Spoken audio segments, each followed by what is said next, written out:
विशाल बन सके और समाज और राष्ट्र के कल्याण में अपना योगदान दें।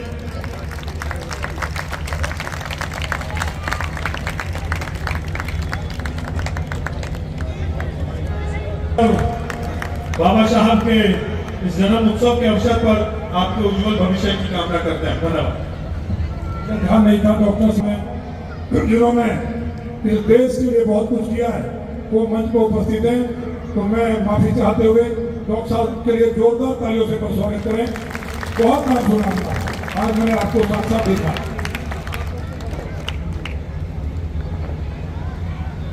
प्रोफेसर राजकुमार जी हमारे बीच में उपस्थित हुए हैं।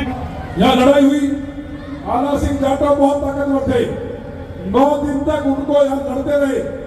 तैमूर की विशाल सेना को 9 दिन तक रोके रहे। आला सिंह शहीद हुए। अगले दिन के युद्ध में संग्राम सिंह मारे गए।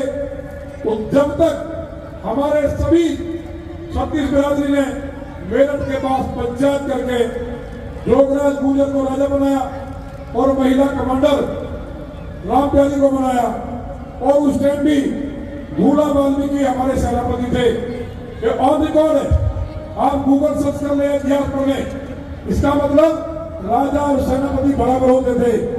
1435-36 ईस्वी तक भारत में भेदभाव नहीं था, हम सब मिलकर के लड़ाई लड़ते थे। मुगल आया, मुगलों ने इतना बंटवारा किया देश में शासन करने के लिए और अंग्रेजों को गहराई तक तारा। ऐसे में जब भारत माता करा रही थी, ईश्वर की कृपा हुई, बाबा साहब का जन्म हुआ और उस महान संविधान शिल्पी ने जिस तरह से रावण का कभी आतंक हुआ, राम आए, कंस को कैसे लाए, उसी तरह धरती पर बाबा साहब आए। उन्होंने पढ़ाई की। लोग भेदभाव करते हैं। उनके गुरुजी, जहां तक मेरी जानकारी है, कृष्ण राव जी ब्राह्मण थे। उन्होंने पढ़ाया, वो होनहार थे। होनहार को विद्वान व्यक्ति पहचान लेता है। वहां के राजा जो गायकवाड़ थे, उन्होंने स्कॉलरशिप देकर के विदेश भेजा, पूरी सेवा की। तो अच्छे लोग भी समाज में हमेशा रहे हैं, लेकिन ज्यादातर लोग जातिवाद की गहरी खाई में थे। मैं गांव में देखता था, उससे पहले देखता था। बाबा साहब का इतना बड़ा एहसान भारतवर्ष पे है कि उन्होंने तमाम अड़चनों के बाद कांग्रेस ने पार्लियामेंट में जाने से रोका। उसके बाद पार्लियामेंट में गए, मुंबई के विधानसभा के सदस्य रहे, विधान परिषद के सदस्य रहे, तमाम पदों पर रहते हुए उन्होंने उसके बाद देश आजाद होता है और भारत का संविधान लिखा, जो सबसे सुंदर संविधान है दुनिया का। जो दलित समाज, जो पिछड़े समाज, अति पिछड़े समाज, मैं भी उस समाज से आता हूं, उनको उनका हक दिलाने का काम किया। और जो व्यक्ति सबसे पीछे था, जिसके पास रोटी कपड़ा और मकान की भी समस्या थी, उसको नारा दिया, शिक्षित बनो, संगठित रहो, संघर्ष करो। उनके अनुयायियों ने उस बात को अपनाया। आज बड़ा खुशी की बात है, भारतवर्ष में गैर बराबरी को दूर करने में बाबा साहब का संविधान एक हथियार के रूप में मील का पत्थर साबित हुआ। अगर बाबा साहब चाहते, मुसलमानों ने उनको बहुत लालच दिया था जब वो बौद्ध धर्म में जा रहे थे और उन्होंने देखा कि यहाँ समानता नहीं है, जो कि महात्मा बुद्ध को भी हम लोग पूजा करते हैं। हम लोग मानते हैं भगवान विष्णु जी के अवतार हैं, मैं भी पूजा करता हूँ, हमारे सब घरों में पूजा होती है, बुद्ध पूर्णिमा को भी पूजा होती है।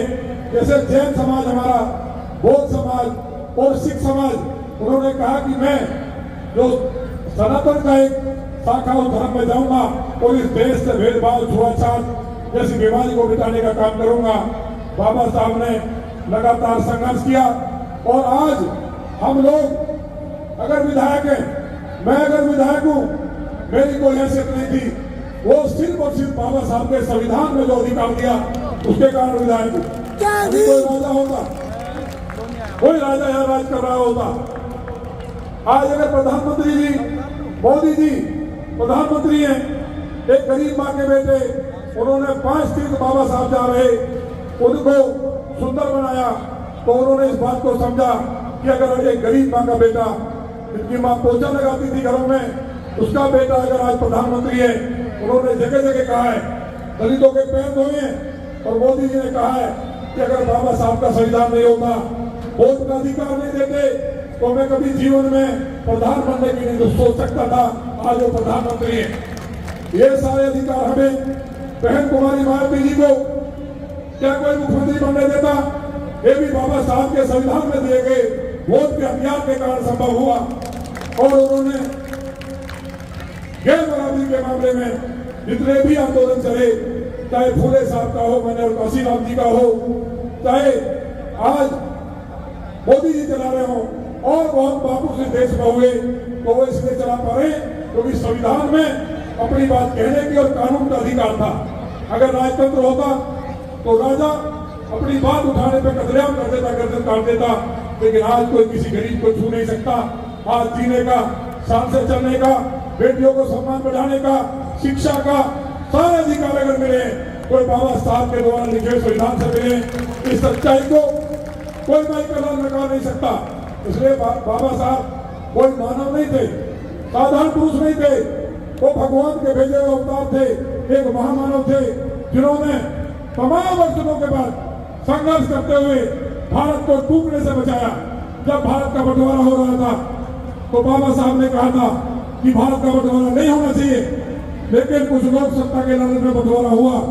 फिर उन्होंने कहा, जब उस धर्म के आधार में बंटवारा हुआ कि हिंदू यहाँ रहेंगे, मुस्लिम वहां जाएंगे, तो उन्होंने कहा बंटवारा ईमानदारी से होना चाहिए।